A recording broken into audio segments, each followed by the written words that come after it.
en nous basant sur notre expérience personnelle.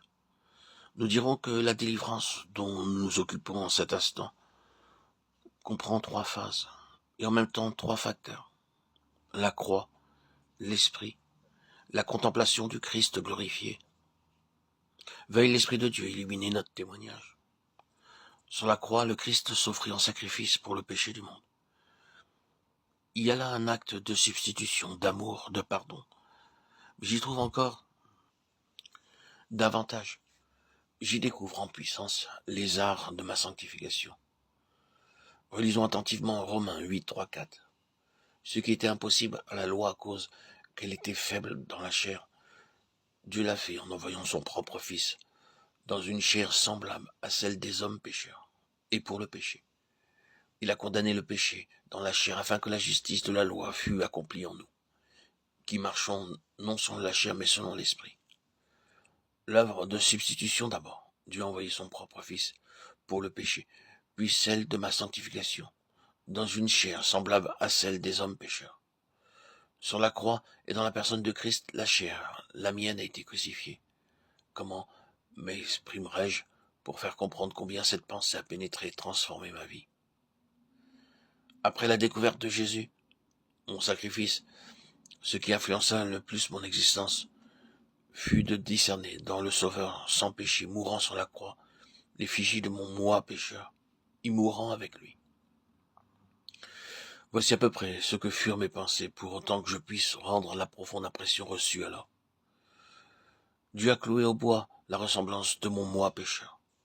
La croix est symbole de dégradation, d'infamie, maudit quiconque est pendu au bois.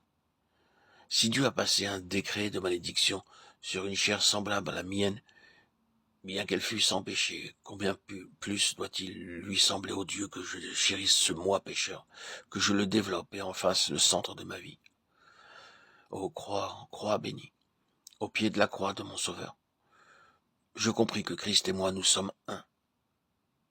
En lui, je suis pendu au bois. Désormais, j'en ai fini avec le moi, et me prosternant au pied de la croix, je m'unis à Christ en sa mort par la foi.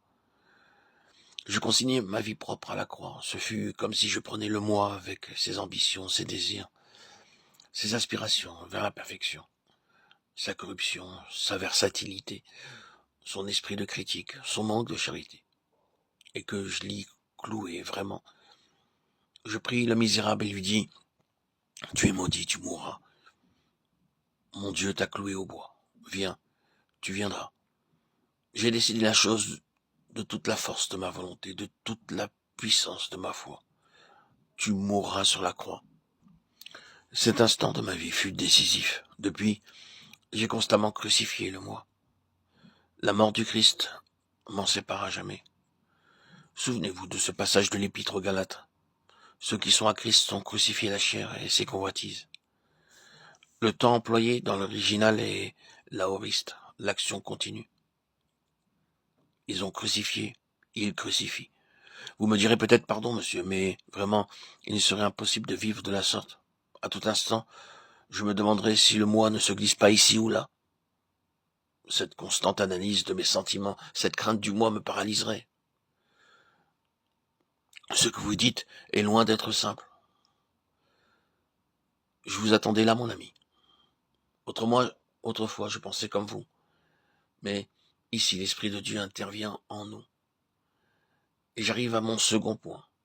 Si par l'Esprit vous faites mourir les œuvres de la chair, vous vivrez. L'Esprit a des désirs opposés à ceux de la chair.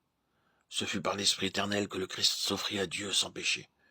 Et c'est l'Esprit éternel en vous et moi qui s'oppose à la vie propre et la crucifie. Mais protestez-vous encore, crucifier le moi me fera souffrir. Je me ferai l'effet de monter la garde auprès d'un cercueil et de surveiller l'œuvre de mort sur un cadavre. Oui, c'est cela a un sens, et cependant, c'est tout autre chose. Et j'arrive à mon troisième point. Jésus. La contemplation du Seigneur ressuscité. Alors que tout au fond de votre cœur, l'Esprit de Dieu lutte contre la vie propre, contre le moi et ses convoitises. Il révèle en même temps Jésus-Christ. Le Seigneur vous est tout proche.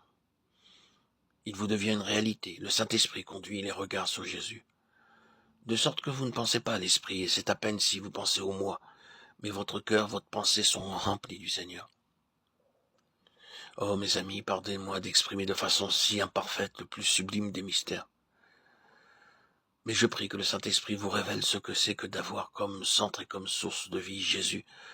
Jusque-là, le centre, le mobile, le principe directeur, ça avait été le moi. Ah, qu'il soit maudit ce moi, qu'il soit crucifié ce malfaiteur, ce Barabbas. À l'inverse de ceux qui demandaient à Hérode l'élargissement de Barabbas, nous disons à mort le malfaiteur, à mort le moi, et que vive le Christ. Non pas Barabbas, non plus moi, mais Christ. Que le Seigneur illumine ses pensées dans vos cœurs pour l'amour de son nom.